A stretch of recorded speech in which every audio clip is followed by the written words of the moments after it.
What's up, everybody? It's your boy Rebel here, and Call of Duty Modern Warfare is a mere days away, or out now depending on when you're watching this, which means one thing. Black Ops 4 is almost finally officially dead. However, just like my hopes and dreams, this game has actually been dead for quite a while. Hello, darkness, my old friend. Drank beer, liked beer, still like beer. Ah, fall, the leaves changing colors, the return of football, the abandonment of football, kids going back to school, finally being able to go outside because some people decided to settle in the middle of the fucking desert, and a brand new Call of Duty. A yearly pleasure like tossing your jury summons in the trash. Well, out with the old and in with the new. And with us preparing for Modern Warfare, I think it's time we take a look at the past year's Black Ops 4. You know, relive the memories. Hello, darkness, my old friend. Figure out how this game was. The good changes, the bad changes, and the stupid changes. Now, I remember the reveal of Black Ops 4. They showed off multiplayer and my reaction was, meh. Then they started to discuss the multiplayer and then my reaction changed to, shit. Yeah, this year Treyarch took a lot of inspiration from their previous game, Black Ops 3, which meant specialists were making a return.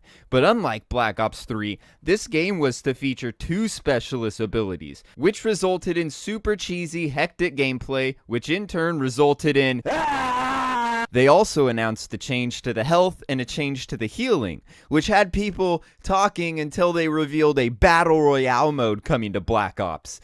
That got everyone hyped, until leaks came that there would be no... Hello, darkness, my old... So yeah, needless to say, once I saw the reveal, I was extremely skeptical of the multiplayer. But then the game came out, and I finally got to play it.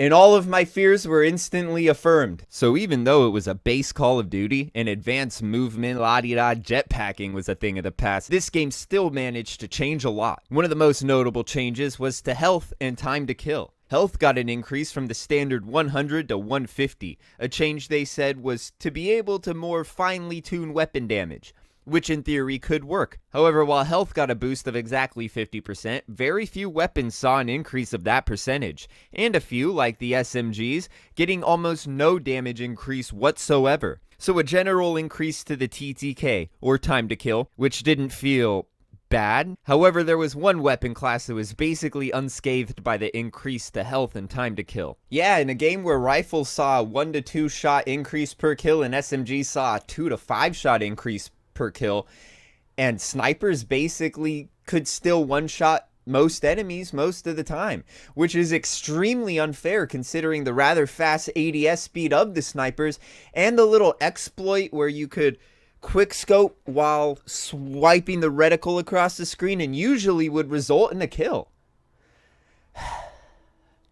Bullshit. Another change to the health was the removal of auto healing. If you didn't go all Pulp Fiction on yourself, you wouldn't heal. You had to hit L1, or LB if your parents didn't love you, and shoot up some potent heal juice. Not a bad change, and one that kind of worked with the increased health. Except if you know anything about Call of Duty, you'd know L1, or LB if your parents didn't love you, is used to throw a tactical grenade, but unless you go out of your way to use a tactical grenade, or even a lethal grenade for that matter, you'll never see them. Because specialists are back.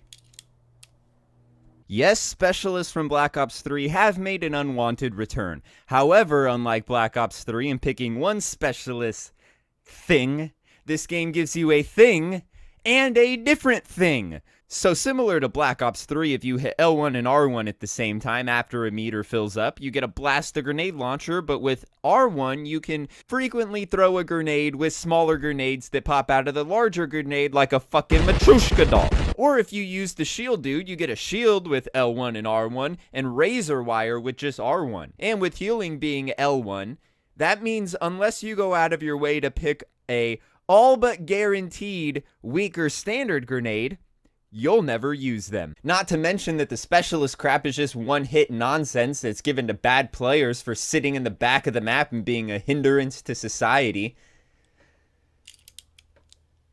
Another change to the game came in the form of the Black Ops Pass. While advertised as not having a traditional season pass, all this game did was get rid of the individual map packs in exchange for only being able to get the season pass.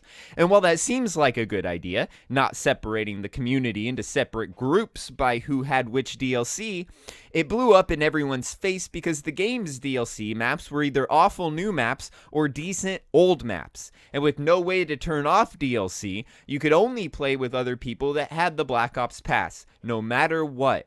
Even if you uninstall the game and reinstall it, it automatically downloads the DLC. This game is bullshit. And as far as what else changed, they added 2 new game modes. Heist, which plays like CSGO, and only served as a means to unlock the Ninja Challenge easier than in Search and Destroy. And Control, which similar to Demolition, if the teams aren't balanced, you'll be in the back of the map spawning into the same spot over and over while the other team calls in Strike Team and Sniper Nest one after the other with no hope of ever escaping a constant cycle of death. Hello, darkness. Yeah, Black Ops 4 went out of its way to change a lot. But there's a lot that the game changed because they didn't do anything. Call of Duty World War II added a few new things to their game. The headquarters, for one, a place to stand and butt slide with other players while you're not in a lobby. And while it was dubbed a way to get players to watch other players open supply drops, urging them to get more supply drops, they did go out of their way to redecorate the headquarters throughout the year, making it Halloween themed or Christmas themed. It really added an ambiance to the game that reflected the events currently going on. They also added a firing range, and while you could walk there from the HQ, there was a version by itself that would instantly load from the Create a Class menu, giving you the ability to put on an attachment and instantly see the effects. A great addition that didn't make it to Black Ops 4. Another thing they got rid of was contracts, added daily or weekly challenges that rewarded the player with drops or something else. And sure, this game did add them, but that was over 2/3 of the way through the life cycle. So, too little too late. Also, in-game currency separate from the COD points that actually cost money were not in this game, which meant the only 2 ways to get anything without spending money was luck through an RNG system or literally playing 40 to 50 hours in about a month and a half. Bullshit. And now that I've set the stage for this game, it's really time to get in there and take a look at it. See what I really like and don't like about it. I hated the specialists. Shocker, I know. They were cheaper and cheesier than a quesadilla. They take no skill to earn or use, have a one-shot capability, and that's super lame in contrast to the pesky extra 50 health. And while I do see while 150 health can be a good thing because you can more finely tune the weapon damage, this game didn't even use 50% increase to damage as a side thought. The fact that I need 6 shots to melt somebody with an SMG means that I constantly get turned on and sniped in 1 shot, and it's fucking bullshit. So basically everything except snipers had an increase in time to kill, and then add a bunch of other one-shot abilities that take no skill to earn, and this game no longer has a focus on gunplay. Dying super easy makes it hard to build up score streaks. Then this game added a specialist that can destroy and take over score streaks. Bullshit. Another thing that drove me away from this game was its implementation of post-launch weapons. While World War II gave players a much easier way to earn weapons compared to supply drops, Black Ops 4 dug their feet in and launched weapons only obtainable through supply drops. They did add weapon crates that dropped the weapon you didn't own, but those required upwards of 40 to 50 hours to earn. And if you didn't unlock it in the month and a half allotted, your progress reset. Add that with the fact that they didn't even release a lot of new weapons, with the fact that they were way too overpowered, meaning that if you missed past weapons, the only way to stand a chance is to spend hundreds of real-life dollars on supply drops hoping to unlock a top-tier DLC weapon. Which I may sound repetitive, is bullshit. In general, the game released with a rather small amount of weapons, and the second least amount of original maps that we have ever seen in a Call of Duty title.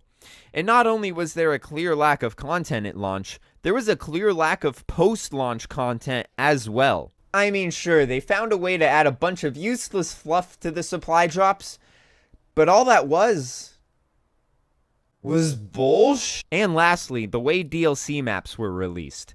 After lighting $50 on fire and throwing it down the toilet, when DLC maps were released for the Black Ops Pass, they went into a DLC playlist for all of 7 days. Which means that once I was on vacation for a week, and when I got back, I couldn't play the DLC maps unless I sat in a standard lobby and got lucky and one of the new maps popped up.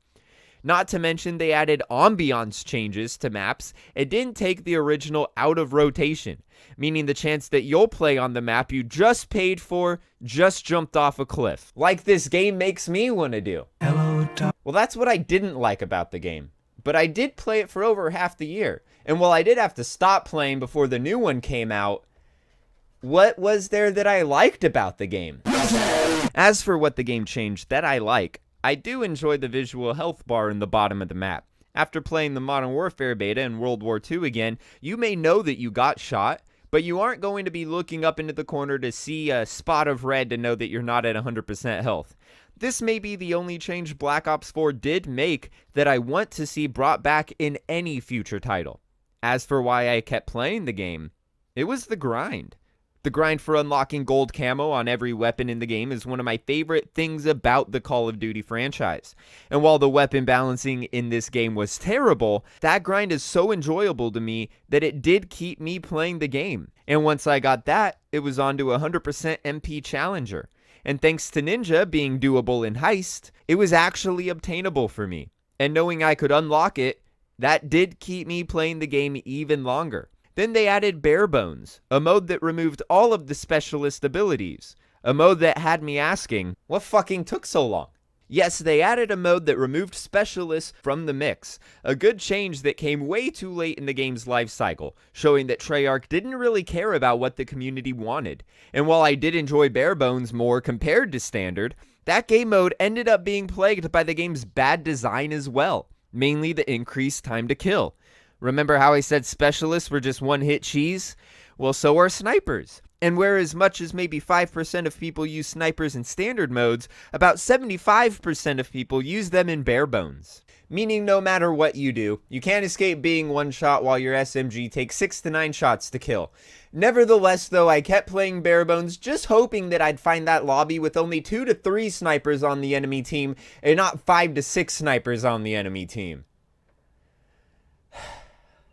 Bullshit! And as far as good things and bad things go, the game did a few things that were just okay, moderately mediocre.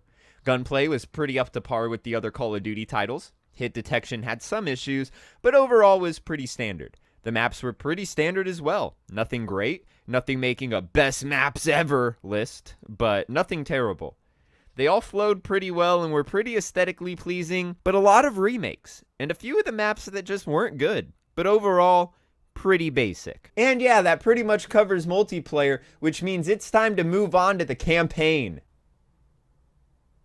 It didn't have one! So as I probably said earlier, this game doesn't have a campaign. No story mode. They were planning one, but Activision decided to turn your daddy's Call of Duty into the scrawny, awkward big brother of Fortnite with their own Battle Royale with cheese Blackout. And while I'll admit this may be the best version of a Battle Royale with cheese to date, I'm just not into that sort of thing. But while I said that the multiplayer had an absurd amount of content, that's because all the developers were working super hard on updates for Blackout.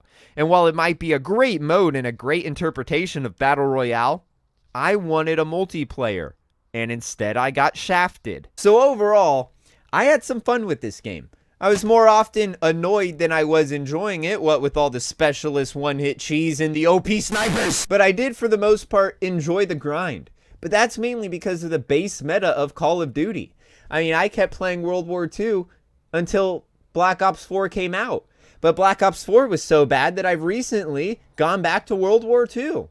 So all this game did good was basically what every single Call of Duty game has done for years. And what this game has done bad has made it almost unenjoyable to me. I quit playing months ago and I'm only probably playing recently just to record gameplay for this video. This game is the worst Call of Duty that I have played in years, possibly ever, and will forever be known in history as how not to do Call of Duty.